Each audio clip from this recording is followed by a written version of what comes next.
हरि ओम स्वस्ति श्री गणेशाय नमः। ओम नमो भगवते वासुदेवाय। ओम नमः शिवाय। या श्री स्वयं सुकृतिनां भवने स्वलक्ष्मीः पापात्मनां कृतधियां हृदये सुबुद्धि श्रद्धा सतां कुलजन प्रभवस्य लज्जा तां त्वां नतः स्म परिपालय देवि विश्वं।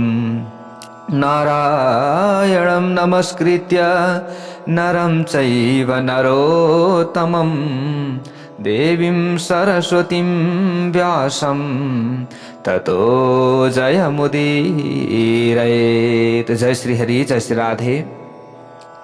श्रीमद्देवी भागवत महापुराण यतिखेर हजुरहरूले श्रवण गर्दै हुनुहुन्छ प्यारा भक्त भागवतहरू। श्रीमद्देवी भागवत महापुराण हजुरहरूले जहाँ जहाँबाट जुन जुन ठाउँबाट श्रवण गर्दै हुनुहुन्छ, सर्वप्रथम तपाईँ र तपाईँको परिवारमा भगवानको असीम कृपा रहोस्, सबैलाई राम्रो होस्, यही कामना यही प्रार्थना हामी गर्दछौँ। आजको नयाँ भाग 30 मा तपाईँ हामी उपस्थित भइसकेका छौँ। सबले भनौँ एकचोटि, भगवती जगतजननी दुर्गा माता की जय होस्। प्यारा भक्त भागवतहरू, यहाँनिर सुताजीले नैमिषारण्यमा शौनकादि 88,000 ऋषिहरूलाई यो कथा श्रवण गराउँदै हुनुहुन्छ र जन्मेजयले वेदव्याससँग प्रश्न गर्नुभयो, हे मेरो भगवान, हे वेदव्यासजी, अब मेरा पिताको उद्धार कसरी हुन्छ त? र जति पनि पूर्वजहरू छन् उनीहरू अधोगतिमा परेका छन् भने उनीहरूको उद्धार कसरी हुन्छ त? त्यसको बारेमा बताउनुहोस्। कुनै त्यस्तो पुराण छ जसलाई श्रवण गर्नाले पितृहरू मोक्ष हुन्छन् अथवा मेरा पिताजीको सद्गति हुन्छ?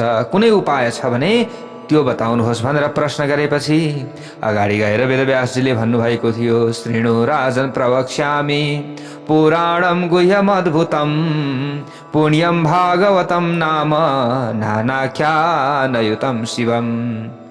यहाँ भन्नुभएको थियो, म तपाईलाई एउटा पवित्र कल्याणकारक रहस्यमय अद्भुत अनेक थरी कथाहरूले भरिएको श्रीमद्देवी भागवत नामक महापुराणको कथा सुनाउनेछु। मैले प्राचीन समयमा आफ्ना छोरा सुखदेव स्वामीलाई पढाएको थिएँ यो। हे महाराज, म आफूले बनाएको रहस्यमय पुराण तपाईलाई पनि सुनाउनेछु, चिन्ता नगर्नुहोस्। यो कुरा सम्पूर्ण वेद र शास्त्रहरूको सारका रूपमा रहेको छ। धर्म, अर्थ, काम र मोक्ष जस्ता पुरुषार्थहरू प्राप्त गर्ने हेतुका रूपमा पनि रहेको छ। धर्म, अर्थ, काम, मोक्ष चतुर्विध पुरुषार्थ प्राप्ति हुन्छ। श्रीमद्देवी भागवत महापुराणको कथा मात्र श्रवण गर्नाले, पुराणको श्रवण गर्नाले मात्र मङ्गल र आनन्दको प्राप्ति हुन्छ। जय बोलो भगवती दुर्गा की जय होस्। सुखदम शुभदम नित्यम, शुभदम सुखदम नित्यम सर्वागम समुद्रितम, यसरी श्रीमद्देवी भागवत महापुराणमा बताइएको छ। जनमेजयले अगाडि गएर भन्नुहुन्छ, आस्ति कोऽयं सुतः कस्य विघ्नार्थं कथमागतः प्रयोजनं किमत्रास्य सर्पाणां रक्षणे प्रभो। यहाँ भन्नुहुन्छ, हे वेदव्यासजी, आस्तिक नामक सर्प कसको छोरो थियो? यज्ञमा विघ्न गर्न भनी किन आयो? यज्ञमा सर्पको रक्षा गर्नुमा के उद्देश्य थियो? हे महाभाग, यो आख्यानलाई राम्ररी सुनाउनुहोस्। यो आख्यानका साथै सम्पूर्ण श्रीमद्देवी भागवत महापुराण पनि बताउनुहोस्, सुनाउनुहोस्। यसरी जन्मेजयले प्रश्न गरेपछि अगाडि गएर वेदव्यासजीले भन्नुहुन्छ, जरत्कारु एउटा शान्त स्वभावका ऋषि हुनुहुन्थ्यो। जरत्कारुर् मुनि शान्तो न चकार गृहाश्रमं तेन दृष्टा वने गर्ते लम्बमानः स्वपूर्वजः। तिनले गृहस्थी जीवन स्वीकार गर्नुभएको थियो। एकपटक तिनले वनमा एउटा खाडलभित्र आफ्ना पूर्वजहरूलाई झुन्डिएको अवस्थामा देख्नु भएको थियो। त्यो बेला पूर्वजहरूले तिनलाई भने, हे छोरा, तिमीले विवाह गर, त्यसबाट हामी तृप्त हुनेछौँ। तिमी सदाचारी छोरा हौ, तिमीले विवाह गर्दा हामी निश्चित रूपमा दुःखबाट मुक्त भएर स्वर्ग प्राप्त गर्नेछौँ। पितृहरूले जरत्कारुलाई यसरी सम्झाएपछि उनले भने, हे मेरा पूर्वजहरू, मेरो जस्तै नाम भएकी मेरो अनुकूल रहने कुनै कन्या मैले नमागिकन प्राप्त भएमा मैले ती कन्यासँग विवाह गर्नेछु र गृहस्थ धर्म पालन गर्नेछु। यो साँचो कुरा हो।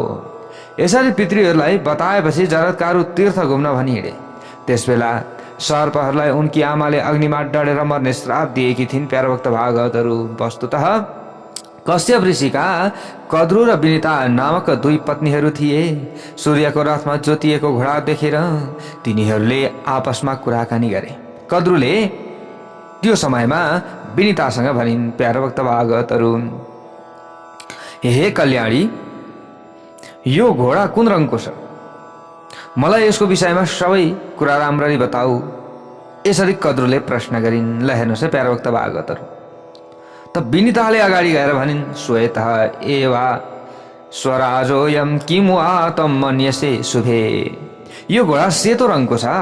मैले आफ्नो कुरा भने, तर तिमीले यसलाई कुन रङको मानेकी छौ र? तिमीले पनि आफूले विचार गरेको रङ बताइदेऊ त। त्यस पछाडि बल्ल हामीले यो रङको छ भनेर आपसमा शर्त लगाउन सक्नेछौँ। विनिताले यसरी भनिन्। ल हेर्नुहोस् है, कद्रुले भनिन्, हे सुन्दर मुस्कान भएकी विनिता, मैले त यो घोडालाई कालो रङको देखिरहेको छु, तिमीले भने सेतो रङको देख्यौ। यो त अचम्मको कुरा भयो। मैले त कालो देखिरहेको छु। कृष्ण वर्ण महम्मन्ये अयमेनम शुचिस्मिते। मैले त यो घोडालाई कालो रङको देखिरहेका कारणले गर्दा आऊ अब तिमी हामी सँगै बसौँ, विचार गरौँ र शर्त लगाऊ। शर्तमा जसले हार्छ त्यसले जित्नेको दासी भएर बस्नुपर्नेछ। यो शर्त मन्जुर हुन पर्यो। यही सार्धम मया दिव्यम दासी भावाय भामिनी। यसरी अब उनीहरूले शर्त लगाए। ल हेर्नुहोस् है, यसरी दुई दिदी बहिनीको बीचमा सरसल्लाह भएपछि कद्रुले आफ्ना सबै आज्ञाकारी सर्पपुत्रहरूसँग भनिन्, तिमीहरूले सूर्यको घोडामा टाँसिएर सूर्यका सेता रङका घोडालाई काला बनाइदेऊ। ल हेर्नुहोस् है, अब विनिताले भनेको कुरा सही थियो, किनभने सूर्यका घोडा त सेतै थिए। तर कद्रुमा यो ईर्ष्या थियो कि अब उसले सेतो भनिहाली, अब मैले पनि सेतो भने त शर्तै लागेन, म कालो भन्छु र कालो बनाएरै छोड्छु र विनितालाई दास बनाएर छोड्छु भन्ने उनमा यो भाव उत्पन्न भएको छ। ल हेर्नुहोस् है, अरूलाई अहित चिताए भने, अरूका लागि खराब चिताए भने कहिले पनि आफू उँभो लाग्न सकिँदैन। प्यारोभक्त भागवतहरू, अब सकिन्छ सकिँदैन अथवा के हुन्छ त्यो त कथा सुनेपछि हजुरहरूले श्रवण गर्नुहुनेछ। जय बोलो भगवती दुर्गा की जय होस्। अब कद्रुले भनिन् आफ्ना अब छोरा सर्पहरूलाई, होइन काला खालका सर्पहरूलाई भनिन्, तिमीहरू गएर अब भोलि सूर्य उदाउँदै गर्दाखेरिको समयमा तिमीहरूले गएर घोडामा लपेट्नु अथवा घोडालाई बेर्नु र घोडालाई कालो जस्तो देखाइदिनु। धेरै सर्पमध्ये केही सर्पले भने त्यो समयमा हामी यस्तो कार्य गर्न सक्दैनौँ भने। जसले कद्रुको आज्ञा पालन नगर्ने वचन दिए तिनीहरूलाई कद्रुले श्राप दिँदै भनिन् कि तिमीहरू जन्मेजय राजाको यज्ञको आगोमा खसेर मर्नेछौ। त्यसो भए तिमीहरूलाई मैले श्राप दिएँ, जसले मेरो आज्ञालाई मानेका छैनौ नि मैले श्राप दिएँ। बाँकी सर्पहरूले आफ्नी आमालाई खुसी तुल्याउन घोडाको पुच्छरमा प्यारोभक्त भागवतहरू टाँसिएर आफ्ना विभिन्न रङ टल्काई घोडालाई सप्तरङ्गी बनाइदिए। प्यारोभक्त भागवतहरू, ल हेर्नुहोस् है, पुच्छरमा टाँसिए, यताउता सबैतिर टाँसिए नि। त्यस पछाडि दुवै सौताहरूले सँगै गएर घोडाको दर्शन गरे। त्यस घोडालाई सप्तरङ्गी बनेको देखेर विनिता दुखी भइन्। प्यारोभक्त भागवतहरू, सप्तरङ्गी हल्का कालो रङको भयो घोडा, किनकि उनले सूर्यको घोडा सेतो छ भनेकी थिइन्। त्यसै बेला सर्पलाई आफ्ना आहारा बनाउने महाबली गरुण पनि त्यहाँ आइपुगे। गरुणले आफ्नै आमा विनितालाई दुखी देखेर भने, आमा विनिता, तपाईँ किन उदास हुनुहुन्छ? मैले त तपाईँलाई रोइरहेको अवस्थामा देखिरहेको छु। आमा, म र सूर्यका सारथी अरुण जस्ता छोराहरू हुँदाहुँदै तपाईँलाई किन दुखी हुनु पर्यो? तपाईँ दुखी हुनुहुन्छ भने हामी छोराहरूको जीवनलाई धिक्कार छ। आमा नै दुखी हुनुहुन्छ भने छोरा जन्मेर के लाभ भयो? हे आमा, तपाईँ आफ्नो दुःखको कारण बताउनुहोस्, मैले अवश्य नै तपाईँलाई दुःखबाट मुक्त गराउनेछु। चिन्ता नगर्नुहोस्। तपाईँले के नगर्नुहोस्? चिन्ता नगर्नुहोस्। दुखी तासी ततो वाम धिक जीवितम चारुलोचने। विनिताले अगाडि गएर भनिन् प्यारोभक्त भागवतहरू छोरालाई, सपत्न्या दास्यहं पुत्र किम ब्रवीमि वृथा क्षता। प्यारा भक्त भागवतहरू, अब हे आमा तपाईँ आफ्नो दुःखको कारण मलाई बताउनुहोस् भनेर गरुडले भने मैले अवश्य नै तपाईँको दुःखलाई निवारण गरिदिनेछु, मुक्त गराउनेछु भनेर भनेपछि विनिताले भनिन्, हे छोरा म आफ्नी सौता कद्रुकी दासी बन्न बाध्य भएकी छु। म व्यर्थमा यस्तो झमेलामा परे, के भनौँ। अहिले मलाई त्यसले आफ्नो काँधमा राख्न भनिरहेकी छे, मलाई बोक भनेर भनिरहेकी छे, यसबाट म दुखी भएकी छु। यसरी विनिताले भनिन्। गरुडले भने त्यो समयमा बहिष्यहं तत्र किल यत्र सा गन्तुमुत्सुका मा शोकं कुरु कल्याणी निश्चिन्तां त्वं करोम्यहम्। आमा तपाईलाई जहाँ जाने इच्छा हुन्छ म त्यहाँ पुर्याउन सक्छु। हे कल्याणी जननी तपाईले चिन्ता नगर्नुहोस्, मैले तपाईको चिन्ता भगाउनेछु। गरुडले यसरी आमाको चिन्ता हटाउने वाचा गरेपछि उनी कद्रुको नजिकमा गइन्। विनिता कद्रुको नजिकमा गइन्।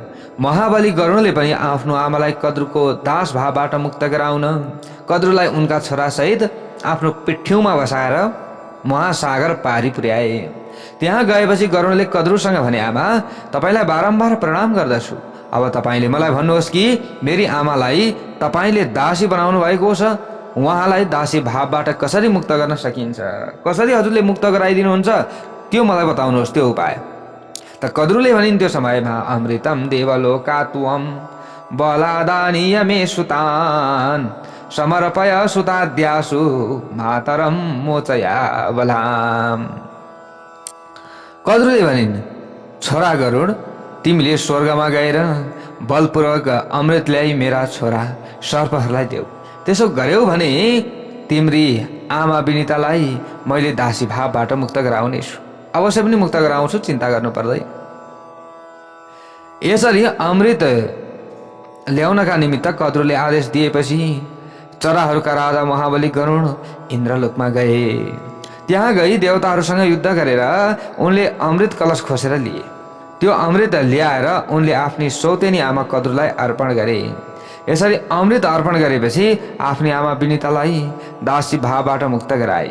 जब सबै सर्प नुहाउन गएका थिए त्यसबेला सर्पहरूको कक्षमा रहेको अमृतलाई इन्द्र महाराजले चोरेर लान लागे। हेर्नुहोस् है, अब गरुडले ल्याएका थिए अमृत, इन्द्रले चोरेर लान लागे।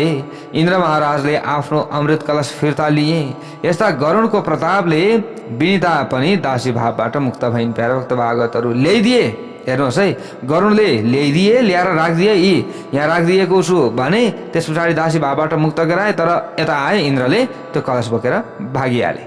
अमृतको कलश इन्द्रले लगेपछि अमृत कलश राखेको ठाउँको वरिपरि कुश बिछाइएको थियो। प्यारा भक्त भागवतहरू, सर्पले त्यो कुश चाट्न लागे। कुशको टुप्पो छुना साथ सर्पहरूका जिब्रा दुई टुक्राका भए, भनेको जिब्रो बिचमा चिरियो। ल हेर्नुहोस् है, सर्पको जिब्रो दुईवटा हुन्छ नि, होइन हो? किन भएको थियो सर्पको जिब्रो दुईवटा, कसरी भएको थियो, यो कथा यस्तो छ। प्यारा भक्त भागवतहरू, त्यो समयदेखि अहिलेसम्म सर्पका दुई जिब्रा देखिने गर्दछन्। जुन सर्पहरूलाई उनकी आमा कद्रुले शराब दिएकी थिइन् ती वासुकी आदि सर्प दुखी भएर ब्रह्माजीको नजिकमा गए। त्यो समयमा तिनीहरूले ब्रह्माजीलाई आफ्नी आमाले दिएको शराबको विषयमा जानकारी गराए।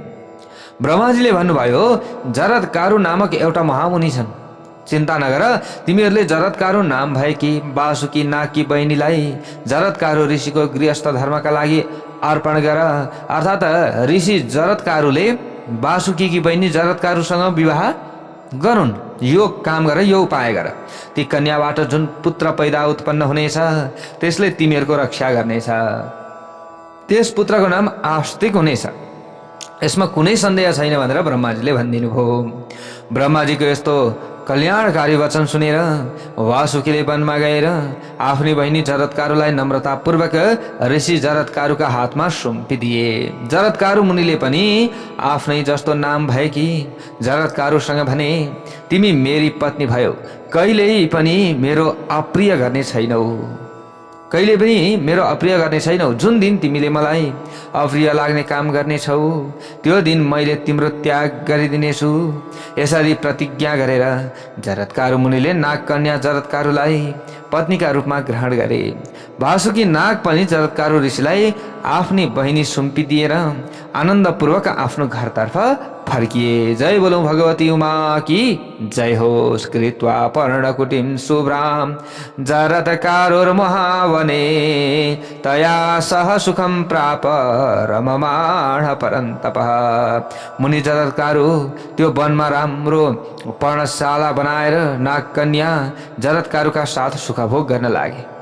एक दिनको कुरा हो, मुनि जरत्कारु भोजन गरेर विश्राम गरिरहेका थिए। वासुकीकी बहिनी सुन्दरी जरत्कारु पनि नजिकै बसेकी थिइन्। त्यसबेला जरत्कारु मुनिले आफ्नी पत्नीलाई भने, हे सुन्दरी, म निदाएपछि तिमीले मलाई नजगाउनु, यानि कि म निदाउँछु, निदाएपछि नजगाउनु।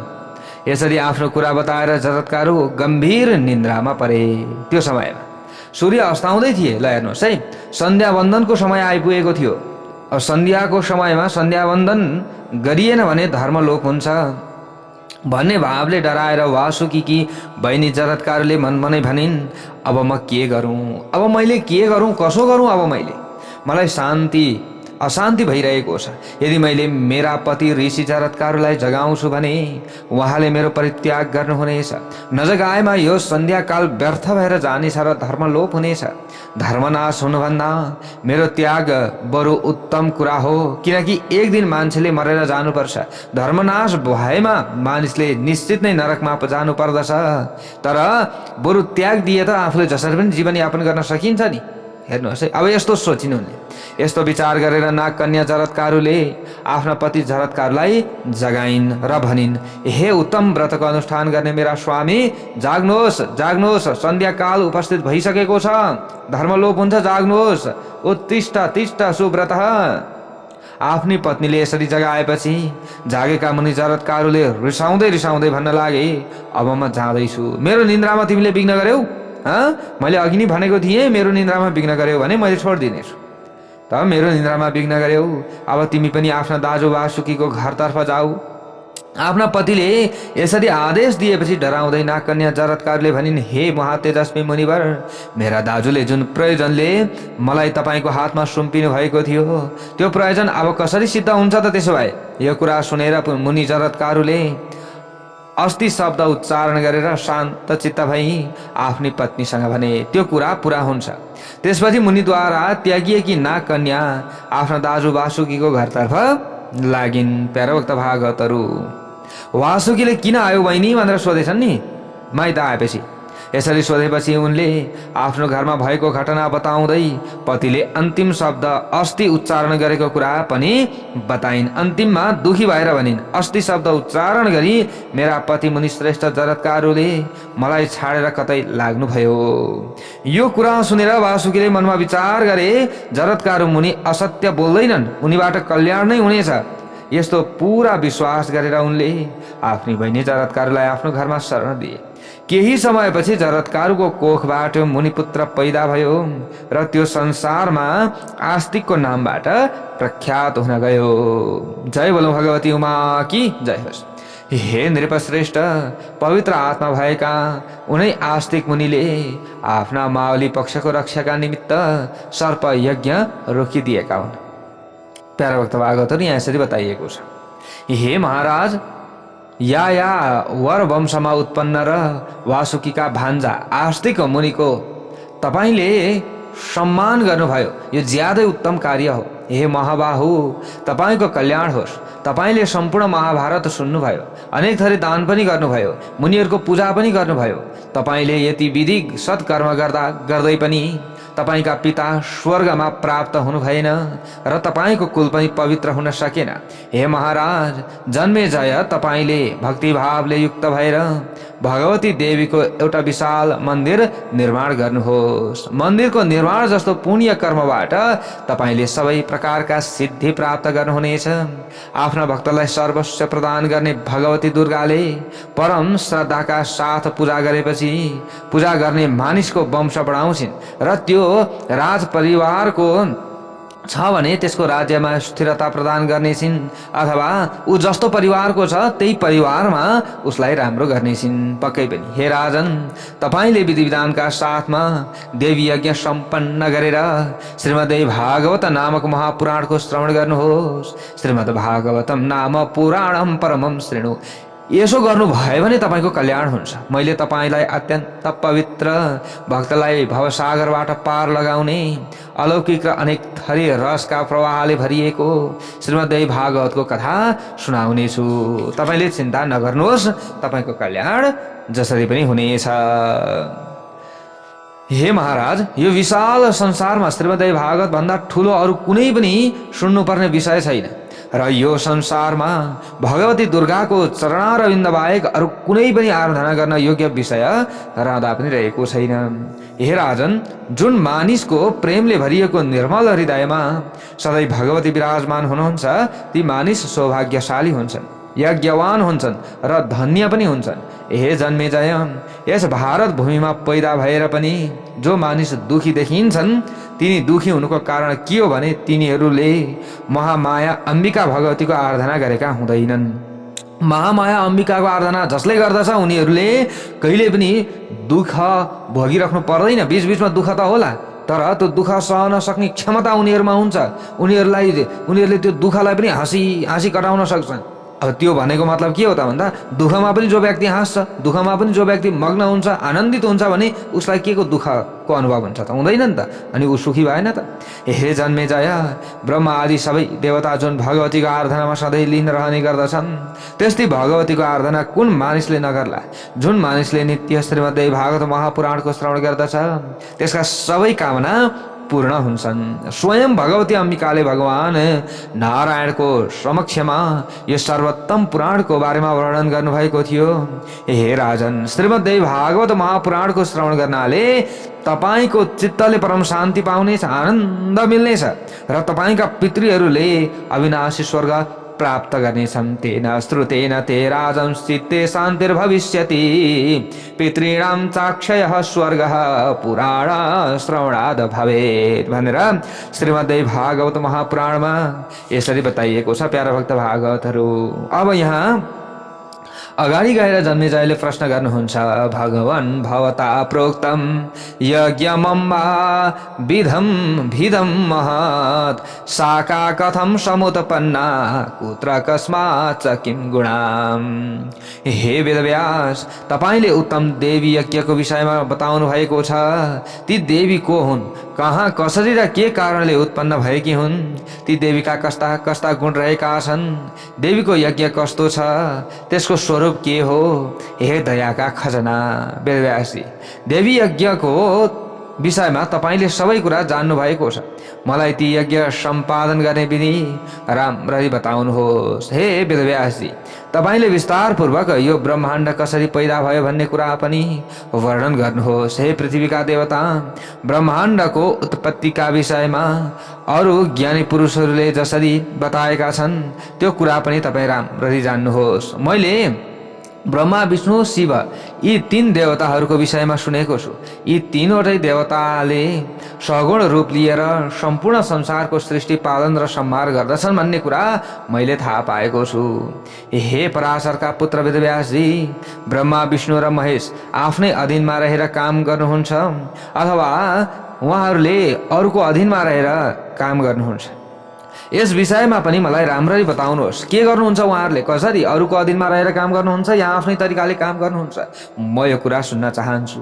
ती सत चित र आनन्द स्वरूप ब्रह्मा विष्णु र रुद्रको मृत्यु हुन्छ कि हुँदैन? ती देवताहरूलाई आदि भौतिक, आदि दैविक र आध्यात्मिक तीन प्रकारका तापको अनुभव हुन्छ या हुँदैन? ती तीनै बलशाली देवताहरू कालको वशमा परेका छन् अथवा छैनन्? कस्तो के हो कुरा के छ?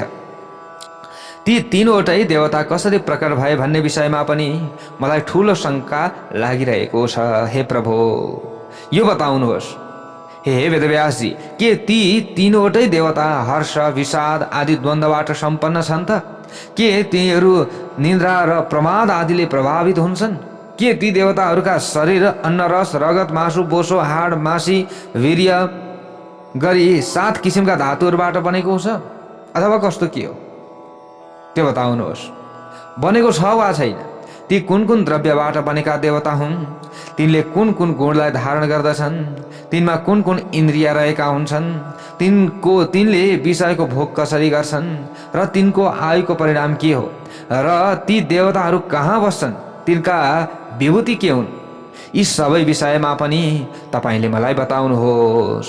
म अम्बा यज्ञमा आधारित सम्पूर्ण रहस्य सुन्न चाहन्छु।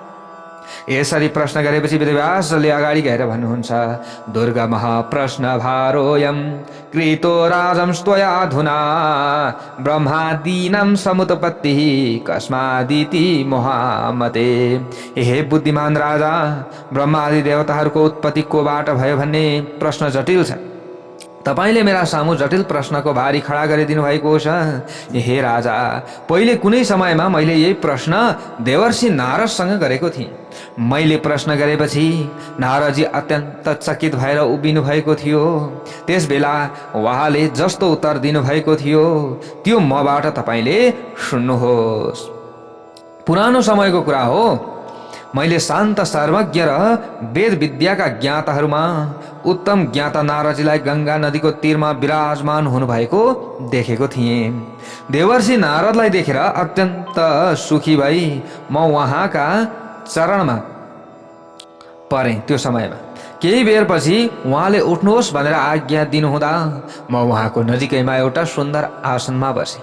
भला कुसारीका कुरा भएपछि मसिनो बालुवाले भरिएको गंगाको तीरमा रहेको एकान्त स्थानमा विराजमान हुनुभएका ब्रह्माजीका सुपुत्र देवर्षि नारदसँग मैले सोधेँ त्यो समयमा, हे बुद्धिमान देवर्षि नारदजी, अत्यन्त फैलिएको र आँखाले पार नपाउने ब्रह्माण्डको मुख्य कर्ता को हो? यस विषयमा तपाईले मलाई राम्ररी बताउनुहोस्। हे उत्तम मुनि, यो ब्रह्माण्डको जन्म कसबाट भयो? हे महर्षि, तपाईले मलाई भन्नुहोस् कि यो ब्रह्माण्ड नित्य छ अथवा अनित्य छ? कस्तो छ? यो ब्रह्माण्ड कुनै एउटा व्यक्तिले रचेको हो अथवा अनेक व्यक्तिहरूले मिलेर यसको निर्माण गरेका हुन्? कुनै पनि कार्य कर्ता बिना हुन सम्भव छैन। त्यसो हुँदा ब्रह्माण्डको उत्पत्तिको विषयमा मलाई ठुलो सन्देह पर्न गएको छ। यति ठुलो ब्रह्माण्ड कसरी पैदा भयो? यसको कोही न कोही निर्माणकर्ता त होला नि। यसको समाप्ति हुन्छ कि हुँदैन भन्ने विषयमा अनेक कल्पना गरिरहेको र सन्देहको समुद्रमा डुबिरहेको म दुखी व्यक्ति हुँ। तपाईले मेरो उद्धार गर्नुहोस् हे प्रभु। केही मानिस भगवान सदाशिव महादेव प्रलय र उत्पत्ति दुवै कुराबाट रहित आत्मामा रमाउने देवताका स्वामी हुनुहुन्छ। उहाँ सत्व र तमोगुणले युक्त हुनुहुन्छ र निर्मल हुनुहुन्छ अनि पाप र तापलाई हरण गर्नेवाला भएकाले हर नामबाट पनि सम्बोधन गरिनुहुन्छ। उहाँले भक्तहरूलाई संसारबाट उद्धार गर्नुहुन्छ। उहाँ नित्य हुनुहुन्छ। उहाँले नै संसारको सृष्टि पालन र संहार गर्नुहुन्छ भनी भगवान शङ्करलाई नै ब्रह्माण्डको मूल कारण मानेर ब्रह्माण्डका रचयिता मान्ने गर्दछन् भने केही मानिसले फेरि भगवान विष्णुलाई सबका प्रभु हुन्, ईश्वर परमात्मा अव्यक्त सर्वशक्तिमान भुक्ति र मुक्तिका दाता शान्त स्वभावका संसारमा सबैभन्दा पहिले रहेका सर्वत्र व्याप्त व्यापक सम्पूर्ण संसारलाई शरण प्रदान गर्ने आदि र अन्त्यहीन देवता भनी श्री विष्णुकै स्तुति गर्दछन् भने अर्काधरी मानिसहरूले ब्रह्माजीलाई नै सृष्टिका कारण हुनुहुन्छ, सर्वज्ञ सबै प्राणीहरूका रचयिता, चारमुख भएका देवताहरूका स्वामी, विष्णुको नाभि कमलबाट पैदा भएका सर्वव्यापक सम्पूर्ण लोकान्तरको रचना गर्नुहुने र सत्यलोकमा निवास गर्नुहुने देवता हुनुहुन्छ भनी उहाँलाई नै सृष्टिका कारण मान्दछन्। केही वेदका ज्ञाता मानिसहरू सबैका स्वामी भगवान सूर्यलाई ब्रह्माण्डका रचयिता भन्दछन्। यसै विश्वासका आधारमा उनीहरूले सावधान भई सायंकाल र प्रातःकालमा भगवान सूर्यको स्तुति गर्दछन्। उनै सूर्यको कीर्ति गाउँछन्। यज्ञमा श्रद्धा राख्ने मानिसहरू सबैलाई धन प्रदान गर्ने, 100 पटक यज्ञ गरेर इन्द्रपद प्राप्त गर्ने, 1000 आँखा भएका देवताहरूका पनि स्वामी, सम्पूर्ण प्राणी मात्रका स्वामी, अत्यन्त बलशाली यज्ञहरूका स्वामी, देवताहरूका पति, स्वर्ग मर्त्य र पातालका स्वामी, यज्ञहरूको भोग गर्ने, सोमरसको पान गर्ने र त्यस्ता मानिसहरूको बीचमा ज्यादै पवित्र सची नामक महारानीका स्वामी इन्द्रलाई सर्वोत्तम देवता मानेर यज्ञमा उनैको पूजा गरेको पनि देखिएको छ। केही मानिसहरूले फेरि के गर्छन् भन्दा वरुण, चन्द्रमा, अग्नि, वायु, यमराज, धनपति, कुबेरलाई सर्वशक्तिमान देवता पनि मानेको देखिएको छ। अर्का थरी मानिसहरूले हेरम्ब, गजमुख, सकल कार्यका साधक सम्झना गर्न साथ सिद्धि प्रदान गर्नुहुने, कामस्वरूप मानिसका कामनालाई पूर्ण गराइदिनु हुने, स्वच्छन्द विचरण गर्नुहुने परम देवता गणहरूका स्वामी श्री गणेशलाई ब्रह्माण्डका कर्ता भनेर स्तुति गरेको पाइएको छ। अनि फेरि अर्का आचार्यहरू, केही अर्का थरीका आचार्यहरूले भगवती भवानीलाई नै सर्व कुरा दिनुहुने, आदिमय महाशक्ति र परम पुरुषको अनुसरण गर्ने परा प्रकृति मान्दछन्। ती मानिसहरू भगवतीलाई ब्रह्मरूप हुनुहुन्छ। उहाँले सृष्टि पालन र संहार गर्नुहुन्छ। उहाँ सबै प्राणी र देवताहरूको आमा हुनुहुन्छ। उहाँको आदि र अन्त्य छैन। उहाँ आफै पूर्ण हुनुहुन्छ। उहाँ सबै जीवहरूमा व्याप्त हुनुहुन्छ। उहाँ लोकहरूकी स्वामिनी हुनुहुन्छ। उहाँ निर्गुण, सगुण र मङ्गलमयी हुनुहुन्छ भन्दछन्। फलको आशा राखेर भक्ति गर्ने मानिसहरू उनै भवानीलाई वैष्णवी, शाङ्करी, ब्राह्मी अनि वासवी, वारुणी, वाराही, नारसिंही, महालक्ष्मी, अद्भुता, वेदमाता, एकेश्वरी, विद्यारूपा, संसार वृक्षकी कारण रूपा, सबै कष्ट नाश गर्ने कष्ट नाशिनी र स्मरण गर्न साथ कामनाहरूलाई पूर्णता प्रदान गर्नुहुने, मुक्तिको चाहना गर्नेहरूलाई मुक्ति प्रदान गर्नुहुने, फलको आशा राखेर कर्म गर्नेहरूलाई फल प्रदान गर्नुहुने, सत्व, रज र तम नामक गुणहरूदेखि माथि रहेकी गुणहरूको विस्तार गर्ने, निर्गुण र सगुण शक्तिका रूपमा ध्यान गर्नुहुन्छ। केही मुनिहरू निरञ्जन, निराकार, निर्लेप, निर्गुण, रूपरहित, सर्वव्यापक ब्रह्मलाई जगतको कर्ता मान्दछन्। त्यसै ब्रह्म तत्त्वलाई वेद र उपनिषदहरूमा अनन्त शिर, अनन्त नेत्र, अनन्त हात, अनन्त कान, अनन्त मुख र अनन्त चरणले युक्त तेजस्वी विराट पुरुष भनी बताएका छन्। केही बुद्धिमानहरू फेरि आकाशलाई भगवान विष्णुको पवित्र पाउ हो भनेर स्वीकार गर्दछन्। उनै विष्णुलाई विराट, निरञ्जन र शान्त भनी उपासना गर्दछन्। केही तत्त्वज्ञानी मानिसहरू पुराणका ज्ञाता पुरुषोत्तमलाई सृष्टिका कर्ता मान्दछन्। केही मानिसहरू भन्दछन् कि यति विधि विशाल आदि अन्त्यहीन ब्रह्माण्डको रचना गर्न एउटा मात्र ईश्वर समर्थ हुँदैनन्, धेरै ईश्वर मिलेर यस ब्रह्माण्डको रचना गर्नुभएको हुन सक्दछ, अथवा यसरी ब्रह्माण्डको रचना गर्नुभएको हो भनेर भन्दछन्। केही मानिसहरू यस्तो भन्दछन् भने यो जगत कस्तो छ त? अब त्यसको स्वरूप बताउन सकिँदैन। यस्तो जगतलाई ईश्वरले रचेको होइन। तिनीहरूको भनाइअनुसार त सम्पूर्ण ब्रह्माण्डमा ईश्वर रहँदैनन्। यो जगत प्राचीन समयदेखि नै ईश्वरको सत्ताबाट रहिछ। यसलाई ईश्वर भन्ने तत्त्वले बनाउँदैन भनेर केही व्यक्तिहरूले फेरि यसरी पनि भन्दछन्। यो आफ्नै स्वभावले उत्पन्न छ, सधैँ यस्तो रहन्छ। कसैले ईश्वर छ भने पनि त्यो ईश्वरमा कर्तापन हुँदैन। प्रकृति भन्ने तत्त्वले नै सम्पूर्ण सृष्टिको सञ्चालन गर्दछ। कपिल आदि साङ्ख्य शास्त्रका ज्ञाता यस्तै भन्दछन्। हे वेदव्यास, मेरो मनमा यस्तै र अरू प्रकारका धेरै धेरै सन्देह उत्पन्न भइरहन्छन्। म अनेक थरी कल्पनाले आत्तिएको छु। मेरो मन आत्तिएको छ, म के गरौँ? के धर्म हो र के अधर्म हो भन्ने विषयमा पनि मेरो मन स्थिर हुन सकेको छैन। के धर्म हो र के अधर्म हो भन्ने विषयमा कुनै चित्त बुझ्दो परिभाषा पाइँदैन। मानिसहरू भन्दछन् कि देवताहरू सत्वगुणबाट पैदा भएका हुन्। ती सधैँ सत्य र धर्ममा रहन्छन्। यसो भनिए तापनि पुराणहरूको वर्णन गर्दा जहिले पनि ती देवता पापाचारी दैत्यहरूद्वारा पीडित हुन्छन्। यदि देवताहरू धर्मात्मा हुन् भने तिनीहरूले किन प्रताडित हुनुपर्छ? धर्मको यो कस्तो व्यवस्था हो भनेर यसरी भन्ने गर्दछन्। यी सबै कुराहरू भन्ने गर्दछन्। धर्ममा विश्वास राख्ने र सत्य आचरण गर्ने मेरा पूर्वज पाण्डवहरू पनि अनेक थरीका कष्ट भोग्न बाध्य भए भनेर जन्मेजय फेरि भन्नुहुन्छ। सत्य र धर्ममा आश्रित रहने मेरा पुर्खाहरूलाई अनेक थरीका कष्ट सहनु पर्यो। हे वेदव्यास, यस्तो कष्ट सहनु पर्यो भने धर्मको के मर्यादा भएर? त्यसैले हे वेदव्यासजी, मेरो मन अत्यन्त सन्देहमा परेको छ। त्यसैले चञ्चल पनि भएको छ। हे महामुनि, हजुर सबै कुरामा समर्थ हुनुहुन्छ। त्यसैले मेरो हृदयलाई पनि सन्देहबाट मुक्त तुल्याउनुहोस्। हे प्रभु, संसारको मोहमय दूषित पानीमा डुबेको, बारम्बार डुब्दै उत्रदै गरेको म अज्ञानी पुरुष हुँ। मलाई आफ्नो ज्ञान रूपी पानी जहाजले तारेर पारी पुर्याउनुहोस्। मज्जन्तम चोपतन्तम च मग्न मोह जलाबिले। ल हेर्नुहोस्, यो प्रश्न यसरी जन्मेजयले वेदव्यासलाई गर्दै हुनुहुन्छ, वेदव्यासले नारदजीलाई गर्दै हुनुहुन्छ। प्याराभक्त भागवतहरू। त नारदजीलाई सोध्नु भएको थियो, नारदजीले जे कुरा भन्नुभएको थियो वेदव्यासलाई त्यही कुरा भन्दै हुनुहुन्छ जन्मेजयलाई। यस्तो कथा हामीले श्रवण गर्दैछौँ। भन्नुहुन्छ अगाडि गएर वेदव्यासजीले, यत्वया च महाबाहो पृष्ठोऽहं कुरु सत्तमा तान् प्रश्ना नारदः प्राह मया पृष्ठो मुनीश्वर। भन्नुहुन्छ, हे महाबाहो, हे नृपश्रेष्ठ जन्मेजय, तपाईँले मसँग जति प्रश्न सोध्नु भएको छ त्यति प्रश्न मैले मुनिहरूमा श्रेष्ठ मुनि नारदजीलाई पहिले सोधेको थिएँ। त्यसबेला उहाँले जे भन्नुभएको थियो त्यो विषयमा म बताउँछु। नारदजीले भन्नुभएको थियो, हे व्यासजी, म तपाईँसँग कसरी बताऊँ? प्राचीन समयमा मेरो मनमा पनि यस्तै शङ्का उठेको थियो।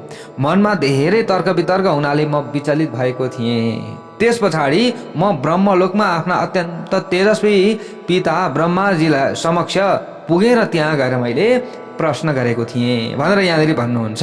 अब फेरि नारदजीले वेदव्यासजीलाई अब कस्तो प्रश्न गर्नुभएको थियो, ब्रह्माजीले के उत्तर दिनुहुन्छ, भोलिको प्रसङ्गमा हामीले श्रवण गर्नेछौँ। जय बोलो भगवती दुर्गा माता की जय हो।